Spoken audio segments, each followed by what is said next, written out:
اعوذ باللہ من الشیطان الرجیم بسم اللہ الرحمن الرحیم۔ حاضرین گرامی قدر، اللہ تعالیٰ کے ساتھ زندہ تعلق کس طرح قائم ہو سکتا ہے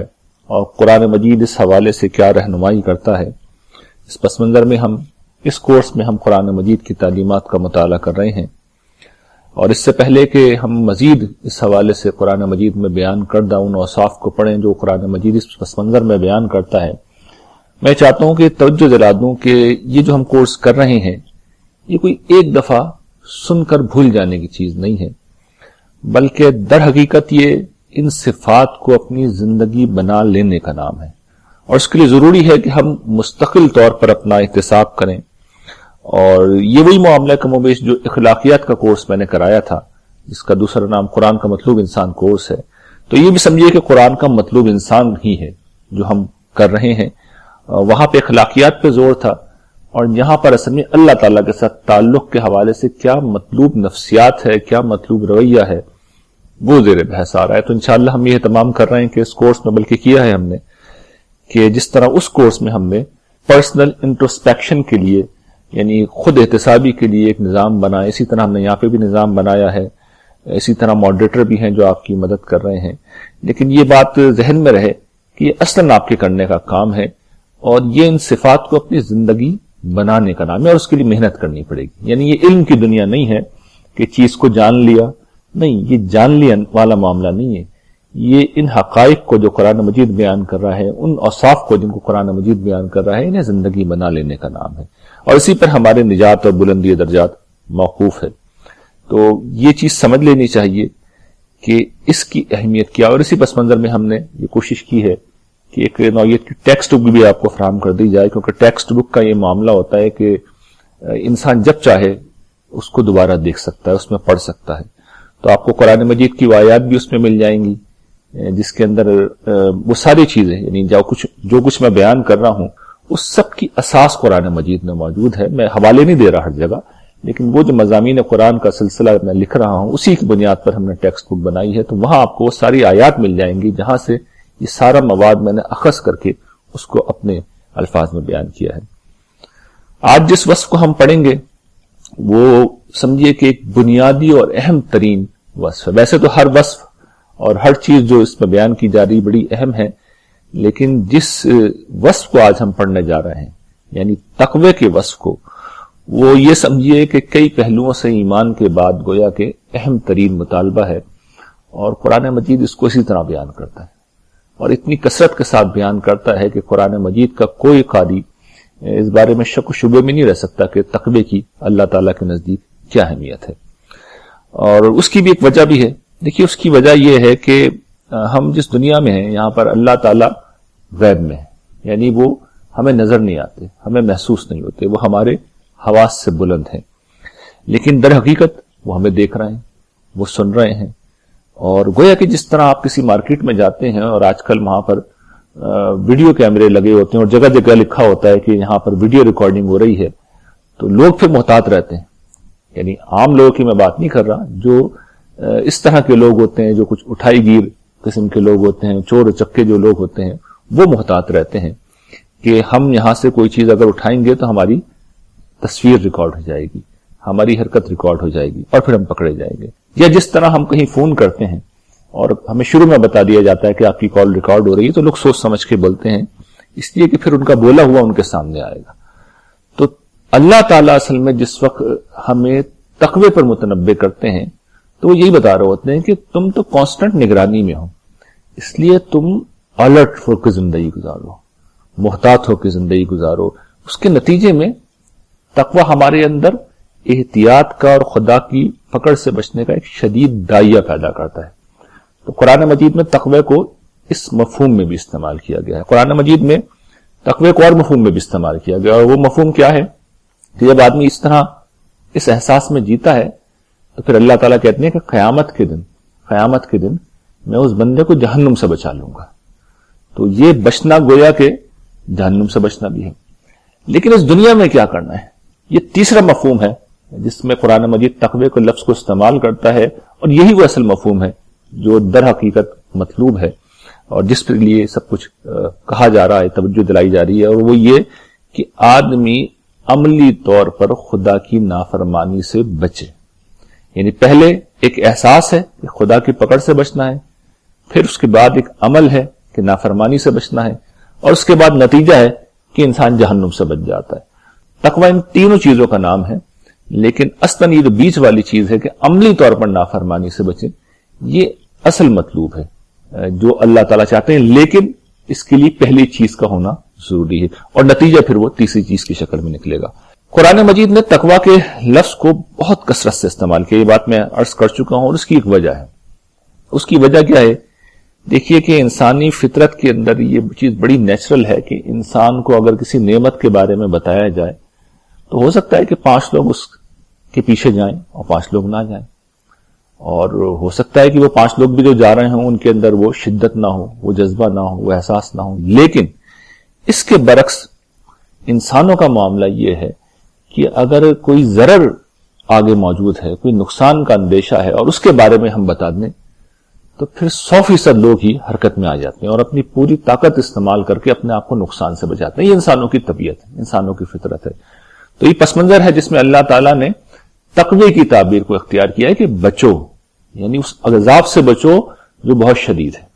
اور جو آ گیا، جس کی گرفت میں تم آ گئے تو تم بچ نہیں سکو گے. دنیا کی کوئی طاقت تمہیں بچا نہیں سکے گی. اس وقت تم میری فرما برداری کر کے اور میری نافرمانی سے بچ کے اس عذاب سے بچ سکتے ہو. اچھا، اس یاد دہانی کی ایک اور وجہ بھی ہے. اس کی وجہ یہ ہے کہ انسان جس دنیا میں جیتا ہے، جس ماحول میں رہتا ہے، جس لمحہ موجود میں زندگی گزار رہا ہوتا ہے، اس کے لیے وہ بڑا اہم ہوتا ہے. ہم جانتے ہیں کہ جن حالات میں ہم ہوتے ہیں، بعض اوقات اس ارد گرد کی چیز میں ہم ایسے منہمک ہوتے ہیں کہ باقی سب چیزوں کو بھول جاتے ہیں. تو ہم باقی دنیا کو بھی بھول جاتے ہیں، تو کجا یہ کہ اس رب کو ہم یاد رکھیں جو غیب میں ہے. تو انسان اکثر ایسا ہوتا ہے کہ خدا کو بھول کے زندگی گزارتا ہے، اور اس کے نتیجے میں نافرمانی ہوتی ہے. اس کے نتیجے میں انسان کے اوپر غفلت کی جو کیفیت طاری ہوتی ہے، تو پھر انسان خدا کی نافرمانی کا ارتکاب کرتا ہے. چنانچہ غیب کا جو مسئلہ ایک حائل ہے، یعنی انسان حواس میں جیتے ہیں اور خدا حواس سے ماورا ہے، غیب میں ہے. اس پس منظر میں بھی اس کی ضرورت محسوس ہوتی ہے کہ بار بار تقوی کی یاد دہانی کرائی جائے کہ بھئی تمہیں بچنا ہے، تمہیں بچ کے زندگی گزارنی ہے، تمہیں پرہیزگاری کی زندگی گزارنی ہے. چنانچہ اس پس منظر میں ہمیں تقوی کا مطلب سمجھ لینا چاہیے کہ تقوی کا مطلب اللہ تعالیٰ کی نافرمانی سے بچ کر پرہیزگاری کی زندگی گزارنا ہے. تقوی کے لیے اللہ تعالیٰ نے بعض دیگر تعبیرات بھی اختیار کی ہیں، یہ سمجھانے کے لیے، یہ بتانے کے لیے کہ یہ ہے کیا چیز. اور جس طرح کہ میں نے شروع میں عرض کیا تھا کہ قرآن مجید نے کئی مفاہیم میں تقوی کے لفظ کو استعمال کیا ہے، تو ان مفاہیم کو واضح کرنے کے لیے بھی قرآن مجید نے دیگر تعبیرات اختیار کی. مثال کے طور پر جو ایک بات میں نے بیان کی تھی کہ یہ اللہ تعالیٰ کی پکڑ سے بچنے کا ایک جذبہ ہے، داعی ہے، تو اس کو بیان کرنے کے لیے قرآن مجید نے خوف کی تعبیر اختیار کی ہے. خوف کا مطلب کیا ہوتا ہے کہ آپ کوئی خطرہ دیکھ رہے ہیں، آپ کو کسی چیز کا اندیشہ ہے، اور آپ اگر احتیاط نہیں کریں گے، محتاط رویہ اختیار نہیں کریں گے، اپنے اور طرز عمل کو ٹھیک نہیں کریں گے، تو آپ اس خطرے میں گر جائیں گے. تو چنانچہ خوف اس پہلو سے دیکھیے تو کوئی منفی چیز نہیں ہے، پازیٹو چیز ہے. یہ پیدا ہوتا ہے تو اس کے نتیجے میں ہم بہت سی برائیوں سے، بہت سے شر سے بچ جاتے ہیں. چنانچہ اس پس منظر میں خوف اچھی چیز ہے. اور اسی پس منظر میں تقوی کا لفظ جب استعمال ہوتا ہے تو ہمارے جو مفسرین ہیں جب قرآن کا ترجمہ کرتے ہیں تو تقوی کا ترجمہ وہ پرہیزگاری کر لیتے ہیں. یعنی ایک خوف ہے جو پیدا ہوتا ہے اور اس کے نتیجے میں انسان پرہیزگار ہو جاتا ہے، یعنی خدا کی نافرمانی سے وہ پرہیز کرنے لگتا ہے. اچھا، تقوی کو مزید واضح کرنے کے لیے قرآن مجید نے کچھ اور اصطلاحات کو بھی استعمال کیا ہے. مثال کے طور پر رہبت کا لفظ استعمال ہوا ہے، خشوع کا لفظ استعمال ہوا ہے، اخبات کا لفظ استعمال ہوا ہے. تو یہ سب کیا ہے؟ یہ ایک ہی کیفیت کے مختلف شیڈز ہیں. یعنی خدا کی عظمت کے احساس سے یا کسی کی عظمت کے بھی احساس سے، کسی کی بڑائی کے احساس سے انسان کے اوپر جو ایک لرزہ طاری ہو جاتا ہے. بعض اوقات ہوتا ہے نا، کسی بڑے آدمی کے سامنے پیش ہوتے ہیں تو دل لرز رہا ہوتا ہے، ہاتھ پاؤں بعض اوقات لرزنے لگتے ہیں، اس کی عظمت کا ایک احساس ہوتا ہے. تو یہ رہبت ہے. اسی طریقے سے ایک جذبہ ہوتا ہے کہ جس میں انسان کے دل کے اوپر ایک نوعیت کے عجز طاری ہو جاتا ہے. یعنی انسان کسی کی عظمت سے بہت مروب ہو جاتا ہے، بہت متاثر ہوتا ہے، اور اس کا قلب اس کے سامنے جھک جاتا ہے. اس کو خشوع کہتے ہیں. یعنی قلب کے جھکاؤ کو خشوع کہتے ہیں. جب ہم کسی ہستی کی عظمت سے اور اس کی شان سے ہم جب مروب ہو جائیں تو اس کے نتیجے میں جو ہمارے قلب کی کیفیت ہوتی ہے وہ خشوع کہلاتی ہے، اور اسی کے نتیجے میں ہم ہر سمت سے ہٹ کے اس شخص کی طرف متوجہ ہو جاتے ہیں، اور ہمارے اوپر کوئی بے نیازی طاری نہیں ہوتی بلکہ بڑی نیاز مندی کے ساتھ ہم کھڑے ہوئے ہوتے ہیں۔ اور ایک بات کیا ہوتا ہے، جب انسان ہر غیر سے بے نیاز ہو کر کسی ایک سمت پوری طرف متوجہ ہو جائے تو یہ ایک بات ہوتا ہے۔ تو قرآن مجید نے ان ساری چیزوں کو سمجھایا ہے، ان سارے تصورات کو سمجھایا ہے کہ اللہ تعالیٰ کی ہستی ایسی ہستی ہے کہ اس کے تصور سے بھی تمہارے اوپر لرزہ طاری ہو جانا چاہیے، تمہارے قلب کو اس کے سامنے جھک جانا چاہیے، تمہارے اوپر روب طاری ہو جانا چاہیے، اور تم ہر سمت سے کٹ کے پوری طرح اس کی طرف متوجہ ہو جاؤ، اس کے سامنے جھک جاؤ۔ تو یہ سب چیزیں جب جمع ہوتی ہیں تو پھر وہ تقویٰ پیدا ہوتا ہے، پھر وہ تقویٰ پیدا ہوتا ہے، اور جب وہ تقویٰ پیدا ہوتا ہے تو دیکھیے بندے کی زندگی بدلتی ہے، پھر اس کے لیے خدا کی کوئی بھی نافرمانی کرنا بہت مشکل کام ہو جاتا ہے، بہت مشکل کام ہو جاتا ہے، اور اس طرح پھر ایک حقیقی معنوں میں پرہیزگار انسان وجود میں آتا ہے۔ لیکن انسان انسان ہے، انسان انسان ہے، تو انسان غلطی بھی کرتا ہے، اور غلطی کرنے کے حوالے سے پھر قرآن مجید نے ایک اور وصف کو بیان کیا جس کا اب ہم مطالعہ کریں گے، اور اس کے لیے قرآن مجید نے جو اصطلاحات استعمال کی ہیں اس میں انابت ہے، اس میں توبہ ہے، اور اس طرح کے لوگوں کو اللہ تعالیٰ نے اواب بھی کہا ہے۔ تو ان کے حوالے سے میں کچھ گزارشات اب پیش کروں گا۔ دیکھیے انابت کیا ہے؟ انابت بندے کا وہ وصف ہے کہ جس میں وہ رب کی طرف متوجہ رہتا ہے، اس کے احساس میں جیتتا ہے، اور ہر اچھے برے میں اسی کا دھیان رکھتا ہے۔ خدا کی پکار جب جب اس کے کان میں پڑتی ہے، چاہے وہ ضمیر کی چبھن کی شکل میں آئے، کسی دائی کی صدا ہو، قرآن مجید کی تلاوت ہو، یہ حالات میں اسے کوئی سبق مل رہا ہو، تو انسان اٹینشن ہو جاتا ہے اور خدا کی طرف متوجہ ہوتا ہے، جو اصل میں اس صدا کا بنیادی منبع و ماخذ ہے۔ یعنی یہ خدا ہے جو توجہ دلا رہا ہوتا ہے مختلف پہلوؤں سے۔ تو گویا کہ یوں سمجھیے کہ انسانی جو وجود ہے، بندہ مومن کا جو وجود ہے، اس کا جو قلب ہے، وہ ایک ریڈار ہے جو ریسیونگ حالت میں رہتا ہے کہ خدا کی طرف سے کوئی سگنل بھیجا جائے، جیسے بھیجا جاتا ہے تو اسے ریسیو کر لیتا ہے۔ یہ انابت کی سب سے آسان مثال ہے۔ اچھا دیکھیے، ایسا بندہ مومن ظاہر ہے کہ کوشش کرے گا گناہوں سے بچے، وہ خدا کو یاد بھی کرے گا، وہ تقویٰ بھی اختیار کرے گا، لیکن انسان انسان ہے۔ انسان کے اوپر دیکھیے غفلت طاری ہو جاتی ہے، انسان کے اوپر نسیان طاری ہو جاتا ہے، انسان کے اوپر خواہش غالب ہو جاتی ہے، انسان کے اوپر جذبات غالب ہو جاتے ہیں، اور جب یہ سب کچھ ہوتا ہے تو پھر آدمی سے نافرمانی کا ارتکاب ہو جاتا ہے۔ انسان خطا کا پتلا ہے، اس سے خطا کا ارتکاب ہو جاتا ہے، اس سے خداوند تعالیٰ کے حکم کو بھول جانے کی غلطی ہو جاتی ہے، کسی بڑے جرم کا بھی بعض اوقات وہ ارتکاب کر دیتا ہے۔ تو انسان سب کچھ کر دیتا ہے،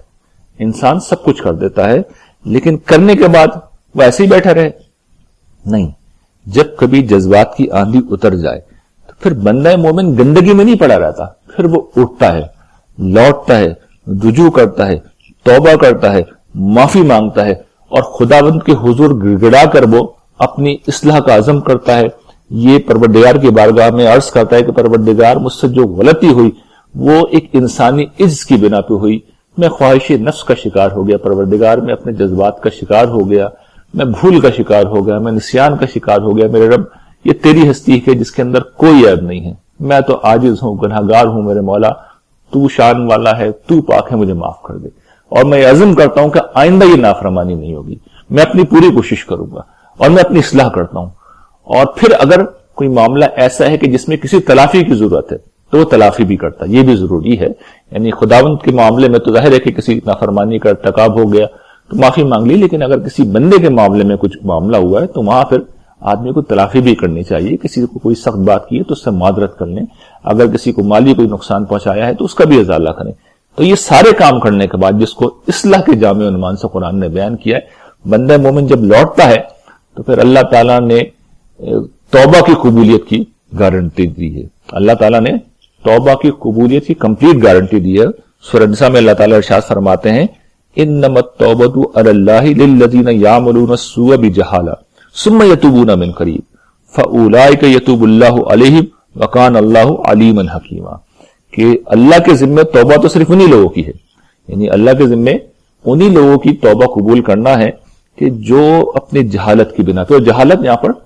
صرف لا علمی کے مفہوم میں نہیں ہے بلکہ جذبات سے مغلوب ہو گیا انسان، اس مفہوم میں بھی ہے، جذبات سے مغلوب ہو کر ان سے کسی گناہ کا، کسی برائی کا ارتکاب ہو گیا، تو وہ کیا کرتے ہیں؟ بیٹھے رہتے ہیں؟ نہیں۔ سرکشی پہ آ جاتے ہیں؟ نہیں۔ غفلت میں پڑے رہتے ہیں؟ نہیں۔ ثم یتوبون من قریب، فوراً لوٹتے ہیں، رجوع کرتے ہیں، بھاگتے ہیں اپنے مالک کی طرف، اس کے قدموں میں گر جاتے ہیں، اس کے سامنے گڑ گڑاتے ہیں، توبہ کرتے ہیں۔ جب یہ کرتے ہیں تو پھر وہ جان لیں کہ اللہ تعالیٰ بھی پھر متوجہ ہوتے ہیں۔ بندہ لوٹتا ہے تو رب بھی لوٹتا ہے، اور جب رب لوٹتا ہے تو پھر بخشش کے ساتھ لوٹتا ہے، معافی کے ساتھ لوٹتا ہے، رحمت کے ساتھ لوٹتا ہے، درگزر کے ساتھ لوٹتا ہے۔ تو یہ قرآن مجید ہمیں بڑی اہم بات بتاتا ہے کہ بندہ مومن کا یہ بھی ایک وصف ہے کہ اس سے توبہ کرتے رہنے چاہیے، اور جو لوگ توبہ میں تاخیر کرتے ہیں، یعنی قرآن نے اسی آیت میں آگے چل کے یہ بھی بتایا کہ جو لوگ موت تک توبہ نہیں کرتے ان کے لیے تو پھر پکڑ ہے، لیکن جو لوگ تاخیر کرتے ہیں وہ بھی بڑا رسک لے رہے ہیں، اس لیے کہ عین ممکن ہے کہ اللہ تعالیٰ اسی عرصے میں توفیق سلب کر لیں، توبہ کی توفیق ملتی ہے اللہ کی طرف سے، جب آپ کے اندر جذبہ ہی پیدا نہیں ہوا تو پھر وہ توفیق بھی سلب کر لی جاتی ہے۔ پھر ممکن ہے کہ گناہ انسان کا احاطہ کر لے، پھر ممکن ہے کہ انسان سرکشی کے اوپر آ جائے، پھر ممکن ہے کہ انسان اپنے ہر گناہ کی کوئی نہ کوئی تعویل کر لے، اور ان سب چیزوں کا نتیجہ جہنم ہے، خدا کی پکڑ ہے۔ تو یہ ساری چیزیں آگ میں ڈالنے والی ہیں، تو توبہ کے معاملے میں کبھی تاخیر نہیں کرنی چاہیے بلکہ فوراً کر لیں، اور اگر نہیں کی تو جس لمحے احساس ہوا ہے اس لمحے لوٹ آئیں۔ اور رسول اللہ صلی اللہ علیہ وسلم نے بھی بیان کیا ہے، اپنے حوالے سے بھی تلقین بھی کیا، قرآن بھی اس کو بیان کرتا ہے، تائبون کا ایک وصف ہے جو قرآن مستقل بیان کرتا ہے کہ توبہ کرتے رہنا بندہ مومن کی عادت ہوتی ہے، یعنی آپ انتظار نہ کریں، مجھے انتظار نہیں کرنا چاہیے کہ ہم کسی گناہ کا ارتکاب کریں پھر توبہ کریں، نہیں، صبح و شام دن رات پتہ نہیں کیا کیا ہم سے کمزوریوں کا صدور ہوتا رہتا ہے، غلطیوں کا ارتکاب ہوتا رہتا ہے۔ تو یہ خدا کی عظمت کا اظہار بھی ہے کہ ہم اس کے سامنے گڑ گڑاتے رہیں، معافی مانگتے رہیں، اور ساتھ میں اپنے عجز کا اقرار بھی ہے۔ تو اللہ تعالیٰ کو یہ وصف بڑا محبوب ہے کہ بندہ مستقل اسی حال میں جی رہا ہے، اور یہ صرف زبانی ورد کی کیفیت نہیں ہے، ذکر کے زمن میں بیان کر چکا ہوں کہ اس طرح کی چیزیں زبانی ذکر نہیں ہوتی صرف، بلکہ قلب کا ایک احساس ہے، اللہ تعالیٰ آپ اتنے عظیم ہیں، اتنے بلند ہیں، میں نے تو بھی نماز پڑھی، اس نماز میں پتہ نہیں کیا کیا کوتاہیاں ہو گئی ہوں گی، تو مجھے معاف کر دیجیے، یعنی آدمی نیکی کر کے بھی توبہ کر رہا ہے، یہ بندہ مومن کا احساس ہوتا ہے، اور یہ بڑا محبوب وصف ہے اللہ تعالیٰ کو۔ اچھا، اسی کا پھر ایک اور شیڈ ہے جو قرآن مجید نے بیان کیا، اور وہ پھر کمال ہے، وہ کیا ہے؟ قرآن نے بیان کیا کہ پھر بندہ اواب بھی ہوتا ہے۔ اواب بندہ کون ہوتا ہے؟ جو اصلاً ایک صالح انسان ہے، عبد منیب ہے، ہر وقت رجوع کرتا رہتا ہے، ہر وقت متوجہ رہتا ہے، گناہ ہو جاتا ہے تو توبہ بھی کر لیتا ہے، بلکہ گناہ کی نوبت ہی نہیں آتی، گناہ کی نوبت نہیں آتی۔ یہ نیک لوگوں کا وصف ہے۔ ظاہر ہے کہ ہمارے جیسے گناہ گار اس طرح کے اوصاف کے حامل نہیں ہوتے، لیکن بڑے نیک لوگ جو ہوتے ہیں وہ گناہوں کا ان سے معاملہ یا صدور ہوتا ہی نہیں ہے، لیکن بہرحال ہے تو انسان ہی، ظاہر ہے کہ وہ فرشتے تو نہیں ہیں۔ جو اللہ تعالیٰ کی حدود ہیں، بعض اوقات ہوتا یہ ہے کہ حق کی غیرت میں ہی آدمی اس کی خلاف ورزی کر جاتا ہے، یعنی اللہ کی رضا حاصل کرنے کے لیے اپنے پیر کو آدمی اس ریڈ لائن سے آگے بڑھا دیتا ہے، بعض اوقات کسی تعویل و توجیہ میں مبتلا ہو کے انسان غلطی کر لیتا ہے، لیکن یہ کہ کسی بھی وجہ سے انسان یہ کرے، کوئی ذہول ہو جائے، بھول چوک ہو جائے، جس لمحے بھی اسے احساس ہوتا ہے، تو اب یہ وہ لوگ نہیں جو جرائم کا ارتکاب کر رہے ہیں، بلکہ پس منظر یہ جو میں نے عرض کیا کہ انسان حق کی غیرت میں کچھ کر گیا، یا یہ کہ ذہول ہو گیا، بھول گیا، اب احساس ہوتا ہے تو ان کا پھر جو رجوع ہوتا ہے وہ عام رجوع نہیں ہوتا، ان کی تڑپ عام تڑپ نہیں ہوتی، ان کا لوٹنا عام لوٹنا نہیں ہوتا، وہ تو جب ہوتا ہے تو پھر اللہ تعالیٰ ضرب المثل بنا دیتے ہیں۔ اس کو سمجھنا ہے تو قرآن مجید میں ان عظیم انبیاء کے حالات پڑھیے کہ جنہوں نے اس صفت کا مظاہرہ کیا ہے، تو جب بندہ اس طرح لوٹتا ہے تو پھر وہ لوٹتا ہی نہیں ہے، معافی نہیں ملتی اسے، پھر اس سے اللہ تعالیٰ کوئی نہ کوئی خلط فاقرہ عطا کرتے ہیں، پھر کوئی نہ کوئی تاج اس کے سر کے اوپر رکھتے ہیں۔ حضرت آدم کو دیکھ لیجیے، جب شیطان نے ان کو گمراہ کرنے کی کوشش کی، بالکل جھوٹ بولا ان سے، بار بار ان کو اللہ تعالیٰ کے حوالے سے ڈگمگایا، ہو گیا جو ہونا تھا ہو گیا۔ اب اس کے بعد انہوں نے جو تڑپ تھی جس کا مظاہرہ کیا، تو آپ دیکھیے اللہ تعالیٰ نے ان کو نبی بنا دیا۔ حضرت داؤد علیہ السلام سے کسی معاملے میں کچھ ہوا تو اب صورتحال یہ تھی کہ دو فرشتے آئے اور انہیں اپنا قضیہ گویا کہ تمثیل کی شکل میں ان کے سامنے رکھ دیا، وہ پوچھ کچھ اور رہے تھے۔ حضرت داؤد علیہ السلام کو احساس ہو گئی ہے تو انہیں توجہ دلائی جا رہی ہے، کہیں میرا معاملہ بھی تو یہ نہیں ہے۔ اس کے بعد جو تڑپ ہے اسی لمحے سجدے میں گر گئے، اسی لمحے انہوں نے معافی مانگی. حضرت سلیمان علیہ السلام خدا کے دین کی مدد کے لیے، خدا کے دین کی نصرت کے لیے گھوڑوں کی پریڈ کا معائنہ کر رہے ہیں. بہترین گھوڑے، اصیل گھوڑے، جہاد کے لیے جانے. سورج غروب ہو گیا اور عصر کی نماز نکل گئی. پھر جو احساس ہوا ہے کہ یہ کیا ہوا، تو گھوڑوں کو ہی انہوں نے ختم کر دیا. یعنی اس طریقے سے ان کے اوپر شدت سے یہ احساس طاری ہوا. اسی طرح حضرت یونس علیہ السلام کا معاملہ ہے کہ جو تڑپ تھی، جو گداز تھا، خدا کو پکارنے کا جو عمل تھا، ایسی شدت تھی اس کے اندر کہ پھر آپ دیکھیے کہ اللہ تعالیٰ نے کرم و عنایت فرمائی. تو یہ جو اواب ہونا ہوتا ہے یہ بہت بڑی بات ہوتی ہے. یعنی یہ گناہگار لوگ نہیں ہوتے،